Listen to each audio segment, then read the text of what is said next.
Holy crap, guys, it's finally here. It took forever to get here. Lazada took their sweet time to deliver this guy, but here is finally my Nintendo Switch. I bought it for 24,495 pesos, the SRP in the Philippines, which includes Zelda Breath of the Wild. Awesome game. 1-2 Switch, probably not as awesome. But this is the newest console from Nintendo. If you've been living under a rock, this is the new portable slash home console generation. Allows you to instantly switch from, that's why it's called the Switch. Ha! Get it? Allows you to instantly go from playing on your home TV on a big screen and then move on to what is basically a portable mode on the Nintendo Switch. And let's look at around the box just real quick here. As you can see, here are some pictures of the actual unit and the controller right there. Nintendo, man, I haven't had a Nintendo system in, I think, forever. I had a Game Boy, and that's my last Nintendo system. Here is the actual unit, the gaming part of the machine, and this contains all of the gaming bits. And it's smaller than I thought it would be, but it is bigger than the PS Vita, no doubt.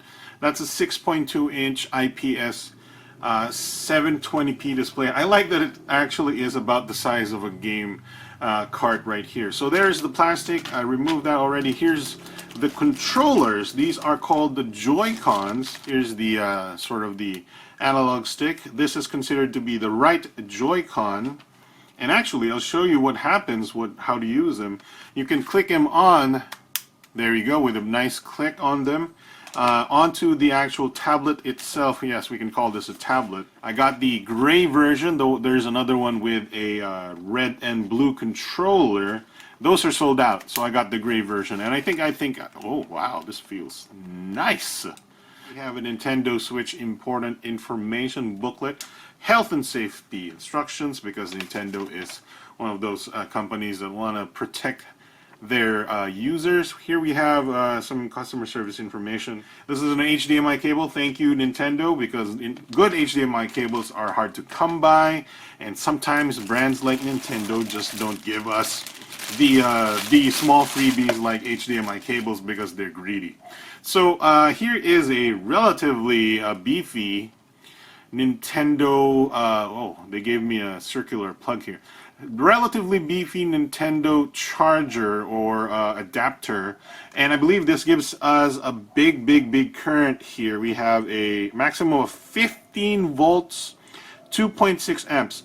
This terminates into a USB Type-C. These are little straps that you put on your Joy-Cons. So, for example, and you have to choose the right one, because once you make a mistake on connecting the wrong, hand grip thingies, you will have a really hard time removing them. So as you can see, this clicks on there, and now it is a more proper game controller. So sorry if the focus isn't so good.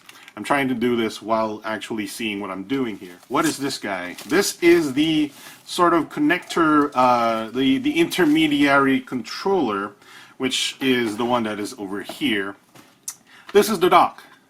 There we go. So the dock is the one that makes console gaming possible on the Nintendo Switch. I'm not gonna slide this on right now because I hear that the dock also scratches your Nintendo Switch. So I will apply one of the screen protectors that I bought before I do it. But what you do is to slide the Nintendo Switch in here. It connects to a USB port on the bottom, and the USB port gives us connections for HDMI out, USB, and the AC adapter as well, and also has two more USB ports right here for charging other stuff or other accessories.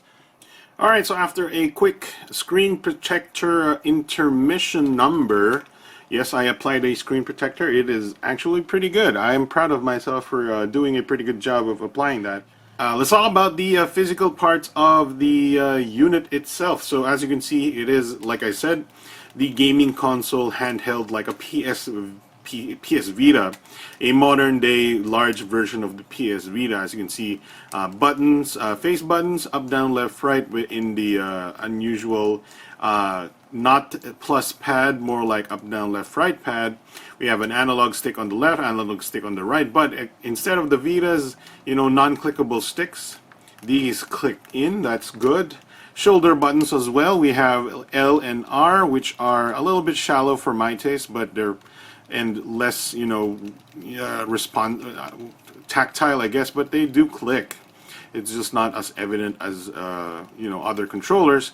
And then we have essentially R3, L3, or I believe ZL, ZR. But there are basically two triggers on each side. Very nice, because the Vita only had one trigger on each side.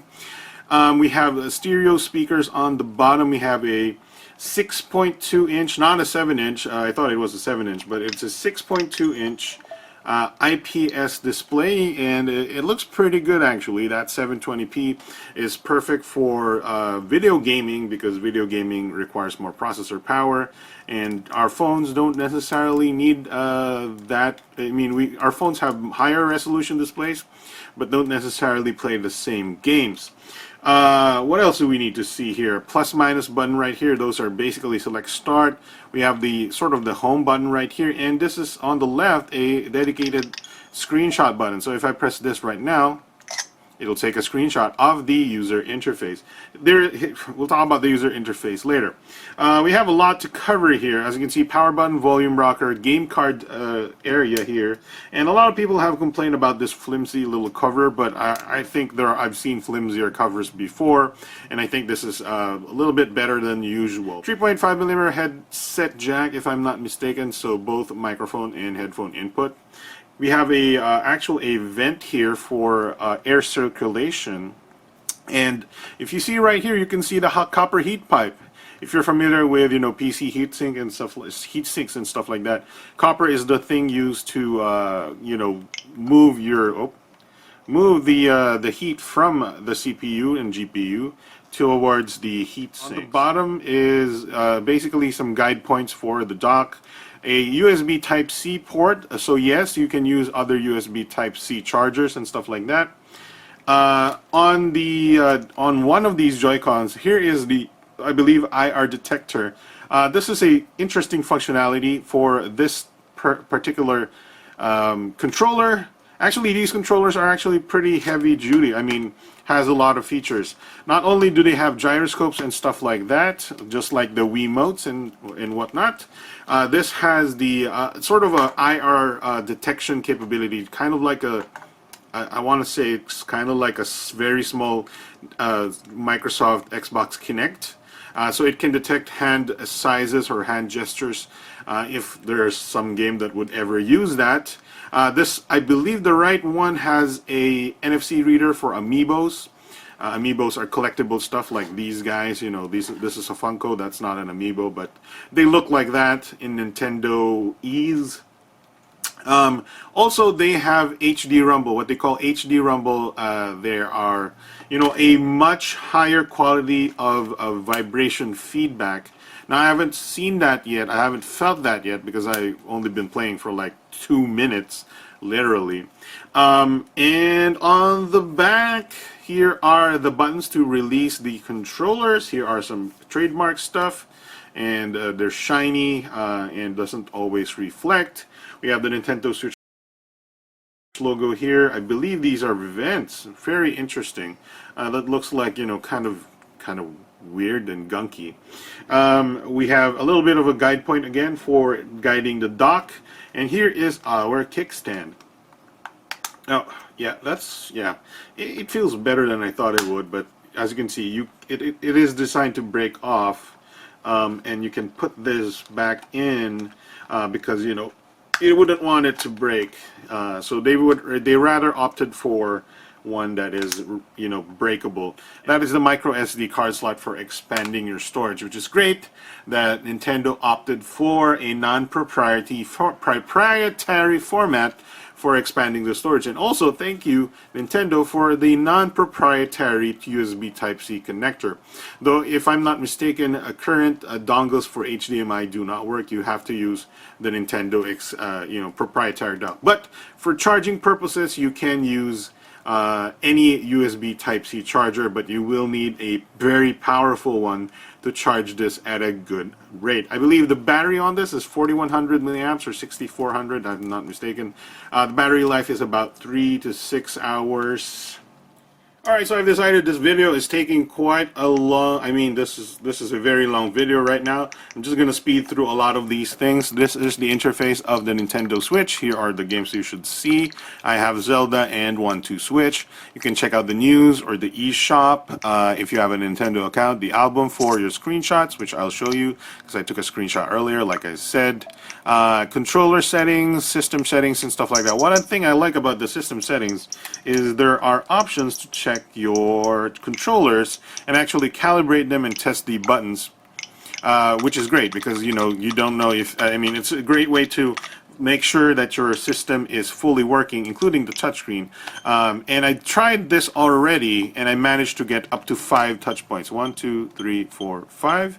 And then the sixth touch point does not activate. So the touchscreen is a capacitive one that has up to 5 touch points. Very interesting to know that. Now, if you want to keep playing a game, as you can see, I'm already playing one. I just hopped out of it. This is Zelda. Let's bring up some brightness up here. And if you press and hold the home button, you'll see this little pop-out menu, which is great, so you can control stuff. And if you press it once, it'll go back to the home menu. And you don't have to leave the game. The game doesn't have to close. But if you want to close the game, you can press the plus button and, nope, not the plus button, more like the X to close the software. X button is over here. But we'll keep playing. This is Zelda. This is basically the first minute or two of Zelda. As you can see, we are playing it right now handheld completely. Alright, so if you want to, you can actually detach these controllers. I'm trying to detach them. So don't worry about what the brightness of the screen looks like because I do have very powerful lights here. The screen is perfectly easy to see in most conditions, but not in the direct sunlight. So as you can see, I can detach these controllers and press LR and A, and now I am controlling Link. I'm controlling Link with no problem wirelessly, so I can lie down and control it wherever I am. It is wireless. However, they do say the antenna on one of these controllers are not super good, but as you can see, the sounds of the game is running as well, and there it is. So yeah, of course you can add the little hand straps that I showed you before, and actually makes it easier to hold. But you can also opt for this little, I don't know what this is called, the Joy-Con. I'll just call it the doggy grip because it looks like a dog when you put the controllers in here. As you can see, it looks like a dog with ears on the sides, and the controls will be the same except, have something more of a grip to use to play the game. Now, one thing I will mention about this controller is that it is very small. It's a small controller. It is kind of cramped. But it's a nice way, it's a nice freebie, I guess, from Nintendo to give you a nice little controller area. This doesn't charge the controller at all. This doesn't have a battery or USB attachment to it, so you will still charge the controllers by connecting them to the tablet itself. It has a actual charging connection over here. But this is just an empty shell to put to give your wireless controllers a home while you play the game. Well, there's one more way to play this game though. Alright, so there's one more way to play the Nintendo Switch, and it is called the console mode. As you can see, we're playing on the tabletop mode right now, and I'm controlling it with sort of the dog face controller right now. And as you can see, I can run and whatnot. But if you want to play on the console mode, you put it into the dock. So you take it out, close the little kickstand, and just plop it onto the dock. Remember to put a screen protector on your Nintendo Switch before you put it into the dock though. And as you can see, after the HDMI handshake from the dock happens, you are actually playing the Nintendo Switch at 1080p. So now you can play Zelda on your TV wherever, I mean, as long as you can get home. When you get home, you can turn on your TV, plug it in, drop the console in, and now you can play Zelda and continue your quest to, you know, defeat Ganon. But then when you gotta get out of the house and do stuff, you know, if you gotta do some errands and you think you have time to play some games, all you have to do is unplug these controllers right here, plug it through the side like this, unplug the controller, plug it on the side. There we go. And now you just unplug it from the dock, and now you have a portable controller, portable machine. Press A when you're ready. Tells you the battery life on the controllers. And now I can take this into my bag and play the entire game the same way. Or when I get home, I plug it back in, detach the controllers, and it'll go back into the HDMI console mode. So that's the portability and functionality of the Nintendo Switch. It's a super exciting product, and everybody is excited for it, excited about it. There's not necessarily a lot of games just yet, but the idea that you can take your games with you, literally take your games with you, just like a laptop that docks onto a Windows PC dock. This is essentially brings you the freedom that everybody always wanted in a console, kind of like the Vita for the PS4, except it is complete. It is complete in one package. So yeah, there you go. Alex from TechnoClass.com. I know this is a long video, but I'm sorry. There's a lot of stuff to cover with the Nintendo Switch unboxing. And yeah, that's it for the video. Thanks for watching. I'll see you guys next time. Peace.